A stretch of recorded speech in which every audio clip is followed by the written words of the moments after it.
Let's go, let's go, let's go, and welcome to the podcast with myself, Fela, and Frank, where we're talking about success principles and how to get at it. Yep. We're using a lot of the information found in Frank's book. I knew that 116 thoughts that you already know that will change your life. And today, I'm actually going to take a quote from you, Frank, Okay. that you got from Warren Buffett. hmm And it goes, risk comes from not knowing what you're doing. right? Hey, I'm telling you. As we all know, Warren Buffett is the king of hmm researching before he ever makes a Yep. move Yep. with his money. Yep. So if you, Well, so because it's yeah. like it's all the things wrapped into one. It's guesses make messes. You know, like I said before, we'll talk about this in a further chapter about assumption and how horrible that is, and I'll explain why in a later chapter. But it's the idea that people people said to me, "You sure you want to be a musician in X, Y, or Z?" And I said, "Yes." And because I was a pragmatic kid, and so like we were talking about this before, so I always sought out information from people who knew what they were doing. I picked North Texas because all the bands I wanted to play in when they traveled through my town or traveled to where I was, they always had students in their band from that school. Mm. It was kind of, so as for a pragmatic kid, so my thought was, let me get into this school, and from there I can kind of figure out what I got to do what those guys did to get out. So I asked a lot of questions. I was very appreciative of people who would help me. I think that people don't want to ask questions. They don't want to ask questions. They want to tell you their dreams. So I told you about my friend that did that. You know, she'd go to see a Broadway show, and she'd say, "Oh, you sounded great." You know, when I did that role in high school, I thought of this person, I thought of that person, and the actor that just came out of the show was like, "I just did a 3-hour Broadway show, and now you want to tell me your life story about when you played Pippin in high school? Or we're doing that?" And so I used to pull her. I used to have to pull her away from the actors and say, "Sorry, she's Larry." You know, don't be Larry. There's a Hashtag don't be running thing. Larry. Hashtag don't be Larry. She's Larry, and so the risk comes from not knowing what you're doing. And so if you are able to talk to people who know what they're doing, TPK, then you start to get a real solid idea of what you need to do. And you discover that it becomes less risky. People said, "Oh, you moved to New York. It's going to be forever before you find work." I was out of work for 4 days. On my fourth day, I started working. And people said, "Oh, it's going to be forever before you get a Broadway show. You have to kind of do a lot of subbing." And I had a Broadway show after 4 months.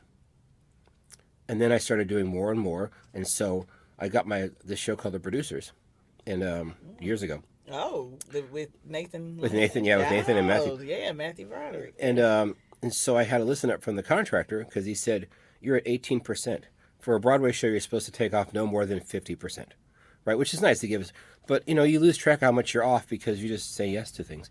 But I was out at my show 18% because there was so much other stuff going on. I was playing with Clark Terry, I was playing with Frank Foster, I was playing with Frank West, I was getting to play with Nicholas Payton and Christian McBride, and Wow. so I was playing with all these Heavyweights. great bands. And so whenever they called, I'd say yes, and so I just get a sub for my show. So much so people said it's going to be so hard to make a living in New York, and I found that that's not been the case at all. But then again, I didn't move here without a game plan. Mm-hmm. I moved here with a definitive game plan, and like I said before, this idea of making less money at first so people understand how to hire you, Mm-hmm. which we'll also talk about in a future podcast about understanding how, like Joe Wilder said, the trick is to have people are going to pigeonhole you. The trick is to have them pigeonhole you right where you want to be. Joe Wilder, he's a genius. I think he's a genius. You know, and he said that. He said the trick is to let them pigeonhole you exactly where you want to be. And so to learn how to do that, you have to get some advice and you have to understand a few things. It helps being pragmatic, that's for sure. But Mm-hmm. I was never out of work. I'm not trying to show off. I'm just saying that fundamentally having a game plan that's built on something other than our guesses. We assume to be true. Like I said, how many people moved to New York because they saw CSI New York and they thought, "Oh, well, it'll be just like the TV show," and it's there. They're working in a basement that's barely lit, and they've shared a bathroom with 18 other people because Mm-hmm. they didn't bother to do the homework. Mm-hmm. And so, how do you have a game plan if you don't do your research? Even the best football players will look at hours of film Yeah. to see what their next team tends to do in certain situations. So they come to the Brady, next the game. king of film. Oh, the king of film.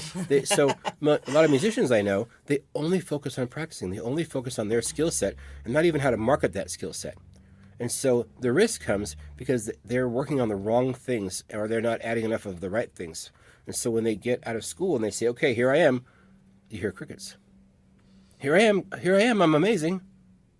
The crickets. Because they are taking a huge. So the risk they take is they have to leave New York, which as I said before, that's when they get a call from them. I'm not working. I have to leave New York. It's like I shouldn't do the crying sound, but it's more. That's what it sounds like to me. It's like, well, did you do this? No. Well, everything about that? No. What about these two things? No. Who do you know in X, Y, or Z? Nobody. Yet you came to New York without any of that. Well, yeah, that's why you're leaving. So, when I get to your town, let's have a slice of pizza. But until then, you're not going to leave, so I won't see you here. So see you later. It's horrible, but it sounds cold-blooded, but that's what I mean. So I agree with Warren. The risk comes from not knowing what you're doing, right? And so if you know what you're doing, the risk is minimized greatly. It's almost to the point where you don't even consider it to be a risk. Yeah. Because you have an idea. You have an idea what it's going to be before you even get there. What's this, like the Sun Tzu quote? Not that I'm going to keep quoting Sun Tzu, but every battle is won before it's fought. Remember that? Yeah. Every battle is won before it's fought. And so that's kind of, I mean, it's like Tom Brady walks in. He knows he's going to win before he steps into the stadium because he's done so much work. He understands his game plan. So if not being prepared. So how to be prepared? Well, I'm glad you're here because that's what we're trying to teach and share with you, things that I've learned and things that you've learned about how to be more prepared so that when you do step into the arena and you go, okay, I'm here, the phone rings. People say, oh my gosh, I'm glad you're here because we want you for this, and this, versus what a lot of people hear, unfortunately, which is crickets. Yeah. So. Yeah. And I mean, hey, you it sounds like with your career, you were able to do many things. It was, hey, can you do this? Yep. Yeah, because I learned in college. I learned in college how to focus because I had good teachers, and I learned a lot through just listening. If you just listen to people and not try to impress them with what you know, you can learn so much because people sometimes the funny thing about hanging out with successful people is the stuff, the stuff that just falls out of their mouth. The stuff literally just falls out of their mouth. It will change your whole life. But you have to get to the place where that tribe will let you in the door. Because you don't get those. You don't get those nuggets. So yeah, all the stuff that I did before, like when I got Letterman, someone said, how'd you get the Letterman show? I said, well, I did this, and I did Woody's band, and I did this thing. I met that person. I did this thing. I said, it was about 20 things. And they go, I don't have 20 years. It's like, well, then that was it. You asked me the question. That's the answer. That's how, because you get an audition, but they're going to ask you, like when you meet somebody, they say, they do the resume thing with you. Who have you played with? Because what they're trying to ascertain is, like, you go to a cocktail party. Someone says, what do you do? Well, what do you do? And it's basically, and they kind of ask you maybe how well you do at that thing. Because they're basically saying, what tribe are you in? Right? Yeah. And so if you're not in the same tribe as me, I'm not going to give you the pearls that come from my tribe. So it's not going to happen. So I'm going to say, it's a pleasure to meet you, and move on to people that I can meet who are in my tribe. Yeah. And so if you listen and pay attention to what just happened to you, you hear clearly, I'm not doing enough. I need to speak to people who will talk to me how to get to this next tribe because that's where I want to be. Yeah. And so you realize in life, it's very tribal. And so the risk comes from not knowing what you need to do for the tribes you want to get into after school is over.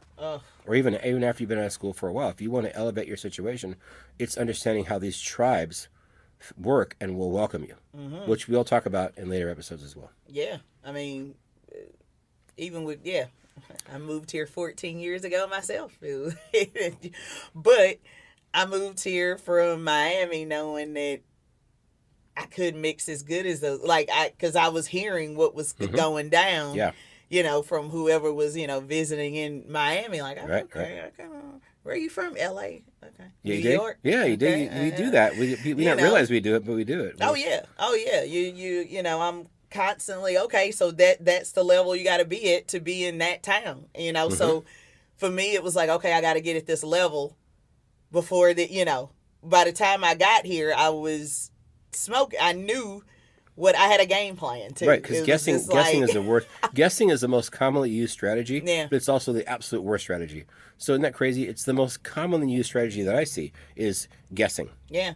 But it's, as you can also attest to, it's the worst strategy. Yeah. But it's the most used. Isn't that hilarious, right? And you have to be out there with it, though. You have to know what they're looking for, what they, what is expected. And that's just for me, that was just on the technical aspect. I still had a lot more to learn once I moved here. Right, all of us. On the mental, how to crack that. Because New York is, it is a beast to crack the town. if you don't have a plan. Yes, if you don't Like, if you don't know what you're doing, it's every LA is impossible. If you don't know what you're doing, it's a Chicago tail is kicker. impossible. It's a, Yeah, it's but so unfortunately, a lot of my friends are teachers, and so I say to them, "Hey, you might want to have me come in or have someone like me come in because your students are not getting the full picture because they don't have the full picture, and so they finish school and they go and they try to make a living. And they say, well, I was a X, Y, or Z professional this, and while I was also teaching, it's like, no, you weren't. If you knew where your check was coming every week, you're not a commercial musician. You're not a freelance musician. Right. The part about us is we don't necessarily know where our check is going to be coming from, but we do know there will be one because we understand what we're doing. Like my wife used to freak out when I first met her. She'd look at my date book when I was between shows, and she's thinking, your entire month of March, your entire month of whatever is August is completely empty. Aren't you freaked out? I would say, no, it'll be fine. And she'd think, well, my dad said the same thing. Aren't you worried? It's like, no, I'll be fine. And then about, as we got a little closer, she looked at my date book and it's full. She goes, doesn't it make you crazy? It's like, no, that's just what this is. But you know what you're doing. yeah. And so that doesn't bother you because you fundamentally kind of know what you're doing. And so you know why people are going to hire you and why people typically hire you. And so you're not really guessing what to do. Like I said, guessing is the worst thing, yet it's the thing people do the most. And so what I'm saying in this one is when you're guessing, yes, then it's very risky to move to New York. It's very risky to do anything that you would find rewarding or someone else would find rewarding. It's risky if you don't know what you're doing. If you do know what you're doing, anything's risky. Walking down the street is risky, but the risk is minimized. So to the point where people that don't understand how that works will think that you're taking a huge risk. The ones that do understand will think you're just doing what you should do. Yeah. That's moving to New York City in a nutshell. Kind of. Do your research. If you There's a few fundamentals, which, like I said, we'll talk about. And that's why we're here. We'll talk about in different chapters. When you understand those fundamentals, and you do them, you'll realize that a lot of doors that were locked or doors you didn't even realize were doors, you thought they were walls, come open. They actually right? just come open for you. It's like when you have. It's like I say before. It's like you got a kid who's in the rain. They're naked and they're sneezing and coughing and shivering. And some people say, "Give him NyQuil, give him Advil, give him." And I say, "Why don't you just take the kid out of the rain and into the house?" And because then all those other problems will fall away. But that never occurs to them. Take the kid who's naked in the rain into the house and dry him off. And all of a sudden he stops sniffing, he stops sneezing, he stops coughing. It's like all those things go away when you understand one fundamental. And that's why I want to do this with you, is to help share some of these fundamentals, that if you understand this one fundamental, 11 other problems drop off immediately because of this understanding this one fundamental. Exactly. So that's why I want to talk about some of these fundamentals while we're here talking about this. Because I just play the trumpet. I'm happy just to play the trumpet my whole life, so this is kind of something I want to do because I think it's valuable. Oh, yeah. But, this isn't my main Yeah. game. I mean, shit, we're taking a quote from Warren Buffett. From Warren Buffett. On The Oracle of Omaha. Yeah, let's go. I mean, nothing else you can say on that one. Join us again for the next episode. Please subscribe and check out Frank's book, Frank David Green. You'll see it under his Amazon. I knew that 116 thoughts that you already know that will change your life. So, from Frank and myself at the One of One Productions studio in Fort Lee, New Jersey, let's go and tamp it up. Tamp it up. We've got to tell them what that means at some point. We've got to. One day.